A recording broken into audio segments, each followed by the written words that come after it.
Okay, we're back. So this is the bucket of crabs part two. So in the first video, I know it was a little bit short, so this one I'm going to go into kind of more real life examples.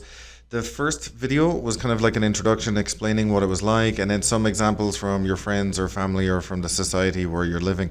So this one really is talking about the reality of the situation. So basically, the reality of the situation really means that, like, the more advanced that you get in your life or in your career, or the more you develop yourself, the less friends you will have, and the well, kind of the difference in how people will treat you in general. So that's kind of the unfortunate reality that a lot of people have. So that's kind of very unfortunate, but it's very, very true as well that a lot of people, when they see you getting better, they don't want to be competitive. They just kind of want to destroy you. So instead of working on themselves and getting better, they really just work against you or talk behind your back, or they're very two-faced or something like that.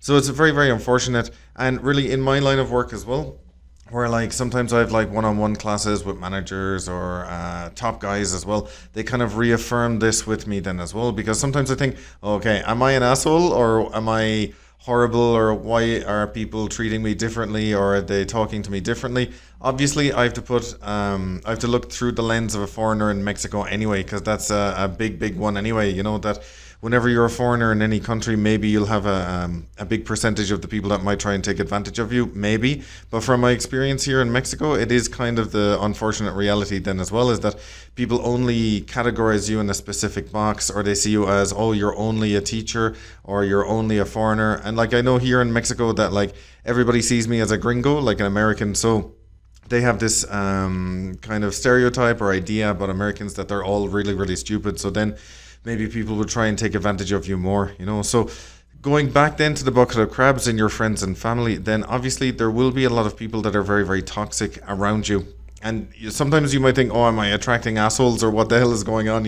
So definitely, the more successful you'll be, you'll have more kind of toxic people that will be drawn to you as well, because they'll say like, oh, if I just skirt on his coattails, or else if I am under his wing, he'll take care of me, and then I can take some of the recognition for his achievements or something like that. So the unfortunate thing about some toxic people then as well is that you have to be very careful of how they're talking. Like I mentioned before, but I mean, the language that they're using, or how they're interacting with you. Is it an interview process, or are they sitting down chatting to you or talking to you?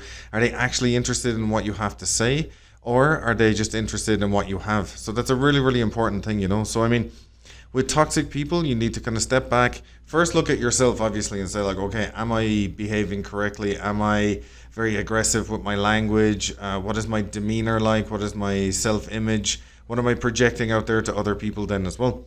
And then think about the fact that, okay, first, are you toxic? And if you eliminate that idea by letting go of your ego, obviously, and thinking about like, okay, am I actually doing the right thing, or what am I really doing in general? After that, then you can work on the friends and the family that you spend a lot of time with, and then think like, okay, are those people progressing in their lives? Are they happy? Are they happy where they are in their life, what they have, or where they're going? Do they seem kind of lost? And also as well, obviously their physique is going to tell you a lot as well. Like, if they're severely overweight, or if they're very, very kind of grumpy or explosive sometimes, then as well you kind of know, okay, there's something going on in that person's life, or there's something in the background that is making him cover himself, because he feels very exposed or very vulnerable. So with toxic people, it doesn't really matter if they are friends or family. You do have to cut them out of your life. It is very, very bad. That's the professional side of things. But also then that's the personal side of things, but also on the professional side, then if you are a manager in charge of a team of 10 people, and there's two people that are like the black cloud on the team. They are very sarcastic, very bitter, maybe very negative, or they're telling you how they feel about their job by acting really lazy, or not giving things, like not delivering a report on time or something like that. Then you know that that is the tumor within the organization, and that's the person that you need to get rid of. Or obviously, before you get rid of them, you need to sit down and communicate very, very clearly how you feel and what you've observed, and see what they say. If they're willing to change, obviously give them the tools and skills in order to do it. But I mean, if they're sitting there and they think they're perfect or that they don't need to improve, that message that they're giving you anyway is that, like, look, I think I know more than you, so screw you, you know. So that's a really big idea that you need to kind of get your head around then as well, is that if a person thinks he knows everything, but yet you're in charge of him, or you're the one responsible for him, and if he keeps making mistakes, then obviously if he doesn't want to get better, you need to kind of remove him from the organization. And unfortunately then as well, the reality of it is that your circle will grow smaller and smaller the more successful that you get, because you don't want to put up with people's shit, or maybe it's just kind of draining or exhausting being around people like that, you know, because it's really not nice to be constantly not put on a pedestal, but to feel like you're under the spotlight, I suppose is the best way to say it, you know, is that you don't want someone to constantly be observing you and thinking like, oh, what does he have now, or what else is he going to get? And this might sound very, very negative or something like this, but anybody else that is highly successful will confirm what I've said, because I talk about this a lot with the top guys or mid-level guys that I coach and that I teach English to, you know, is that this is a big, big problem for them. Like I said as well, this idea of the huevon in Mexico, which is the lazy bastard, you know. So I mean, the idea there is that, oh look, my brother is successful, so he'll take care of me. Basically like replacing your dad with a new dad, and it's your older brother. And it's very unfortunate, but very, very true then in this society anyway. And like I said before, it is common in other societies, but just much more common in the Mexican society then as well. So I think once you remove the toxic people, then you have to go back to yourself, think about how can you improve in your professional life, in your personal life, and look at yourself under a magnifying glass and think like, okay, am I really happy of where I'm going, and who are the people that I'm spending time with in my free time? Am I repeating toxic patterns, or am I becoming a little bit embittered or something like that? And then think about the fact, okay, am I eating right? Am I sleeping right? Am I eating the right type of food? Am I drinking enough water? Am I spending enough time outside? All those different things obviously contribute to your state of mind and everything like that, you know. But more than anything, the ones that stay with you, the friends that are really, really happy for you, they're the ones that you should kind of thank, you know, directly or indirectly, obviously. So, I mean, they're the people you want to spend your time with, the people that are happy for you, and the people that really want to see the best for you then as well. Is that as a manager anyway, or as a friend, you want to see the best version of that person in front of you. So it's really, really honest, is that if you have a friend that's drinking way too much or eating way too much and getting like morbidly obese or something like that, that's the person then that you need to kind of step away from, you know, because maybe they're very unhealthy and they'll kind of like kind of infect you with their kind of negativity, you know.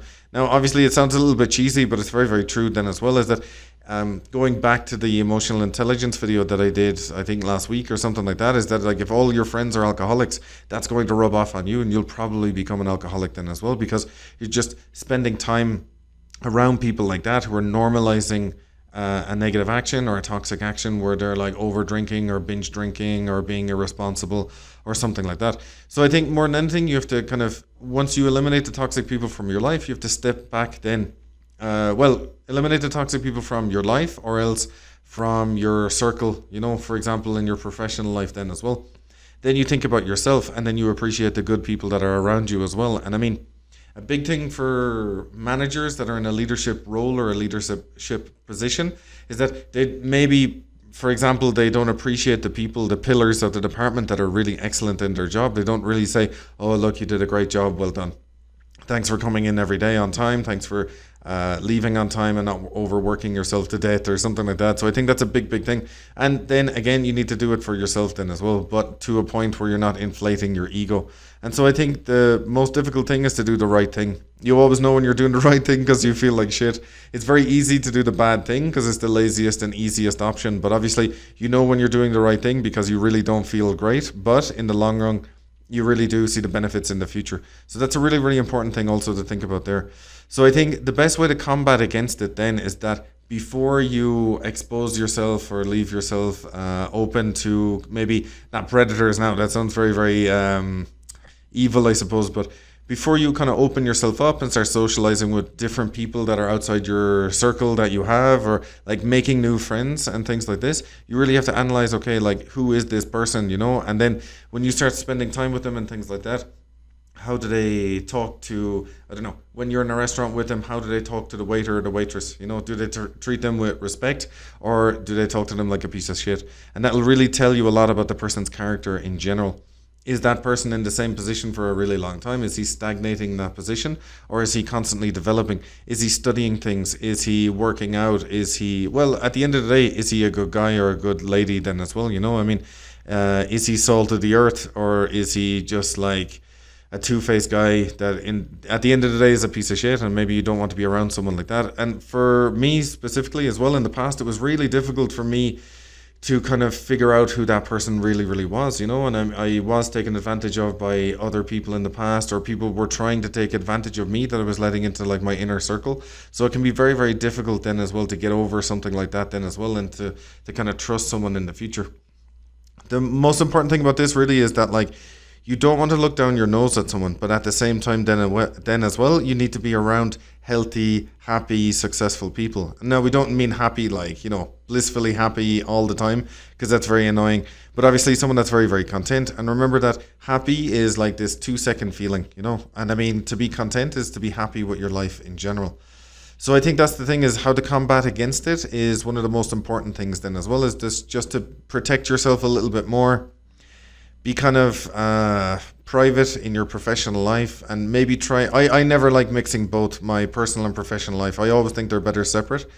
And then in your personal life, then as well, just be very, very close. If you have closed off, I suppose, when someone is getting closer to you who has never been very close, or else they're just a little bit too inquisitive to make the kind of signals go off, you know, and to think like, oh, okay, what's going on here? This is very, very strange. I don't really know what this person is really doing, or like, why is he so interested in me, or something like that. Just to be a little bit a little bit of healthy paranoia, I suppose, more than anything else.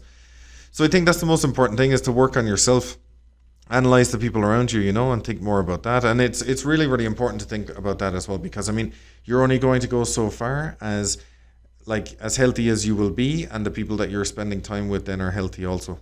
So anyway, this video then is like 12 minutes now, okay? So I'm going to cut it here. Please like and subscribe to my channel. Leave a comment below if you agree or what your thoughts are. Thank you very much. See you soon.